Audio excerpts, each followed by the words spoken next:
ni waati laban in na Bamakiya walew ale kɔni a ɲɔɲalen don Mali la kosɛbɛ. Jamana cɛmancɛ fan fɛ kɛrɛnkɛrɛnyala Mopti dugu kɔnɔna la i ka dɔn maaw kɔni u bɛ ka taa u ka ciw la u bɛ ka taa u ka baara la nka mun ye ka bɔ Mopti ka a cercle dɔw lasɔrɔ gɛlɛya dɔw olu b'o o la. Usman Najo n'ale ye konanka ye an k'ale lamɛn. Insécurité, banditisme ni fɛn wɛrɛw a bɛɛ lajɛlen bɛ sira kan bari ni k'i bɛ déplacer ka taa yɔrɔ la n'a sɔrɔ i ka ci gɛlɛman bi yen nɔ i b'a sɔrɔ t'a dɔn b'a fɔ cogo min na i b'i ni de di ko dɔ ma ka taa bari siɲɛ caman kɛra an bɛnna ni dɔw yɛrɛ ye i b'a sɔrɔ min bilala explosion kɛra tout récemment car dɔ tun Nour car dɔ tun binna sira kan donc ale yɛrɛ tun yɛlɛla min de kan donc kabi sayaw kɛra la blesséw fana cayara ko la. O tɛmɛnen kɔ ka bɔ yen ni Bamakiya wale minnu n'a bɛ jamana cɛmancɛ fan fɛ kabiri san 2016 wagati a kɛlen don ka dankari i ka dɔn jagosɔrɔ siraw ani baara sira caman na o la Amadu Dawu n'ale ye maire kankɔrɔsigi ye Kɔna mara la ale b'a da don la ko o ɲɛfɔ an ye ani u mako bɛ dɛmɛ minnu na. Mopti dɔnni de ni mun ye o ye sɛnɛ jago ani bagan mara ani mɔni ni fɛn naani de Mopti dɔnni de n'o ye o fara an ka danbe kɔrɔ n'o ye culture ani tourisme an b'o de dɔn mais an bɛ waati min na komi sisan gɛlɛya caman bɛ yen kɔlɔlɔ caman bɛ yen nɔ nin secteur ninnu bɛɛ la kelen kelen mais je vois que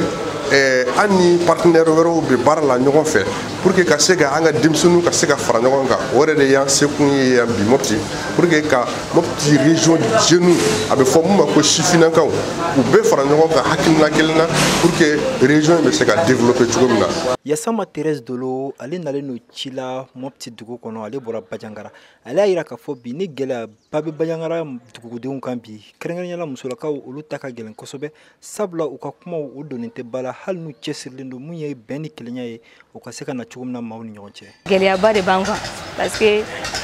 bibi na ni muso ka kuma a tɛ fɛngɛ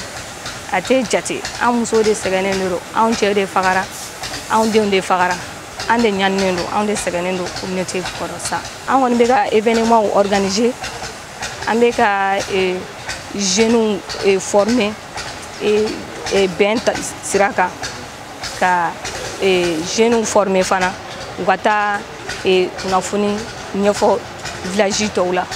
Bi juma u ti kalo tile 12 o ye don kɛrɛnkɛrɛn ye diɲɛ kɔnɔ ka ɲɛsin sifinnakaw ma Mopti dugu kɔnɔ sifinnaka minnu bɛ yen olu kɛlen don ka lajɛrew sigi sen kan minnu senfɛ bɛn ani kelenya kumaw olu bɛ carin cogo min na. Modibo Tarawele ale ye Mopti sifinnakaw ka ɲɛmaa ye an k'a lamɛn. Denmisɛnninw ka don bi Mopti kɔnɔna na an hakilina ye jumɛn ye ka se ka bɛn ani kelenya nati bɛn ni kelenya tɛ se ka nati tant que n'an denmisɛnninw m'an sen don baaraw la o baaraw si tɛ dɔwɛrɛ ye ka se ka sigikafɔ kɛ ka se ka hakilinata mun bɛ se k'a to bɛn ani kelenya a bɛ se ka sabati an ka hakilinata tɛ dɔwɛrɛ ye n'i ye jateminɛ kɛ depuis 2012 ka n'a bila fo bi la Mopti sɛgɛnnen don o Mopti sɛgɛn tɛ se ka wuli tant que ni denmisɛnninw ma ɲɔgɔn minɛ denmisɛnninw ma kan kelen fɔ. An bɛ don min na ko bi ni tiɲɛ don k'a fɔ gɛlɛya bɛ Moptikaw olu tigɛlen don a kan k'a fɔ sifinnakaw ani maakɔrɔw ani musow u bɛɛ lajɛlen u na u bolo di ɲɔgɔn ma mun ye nin gɛlɛya ninnu ye ka se k'o ta cogo min na ka bɔ Mopti kan ani Mali bɛɛ lajɛlen kan. Mohamed Daɲoko VOA tɔgɔ la ka bɔ Mopti.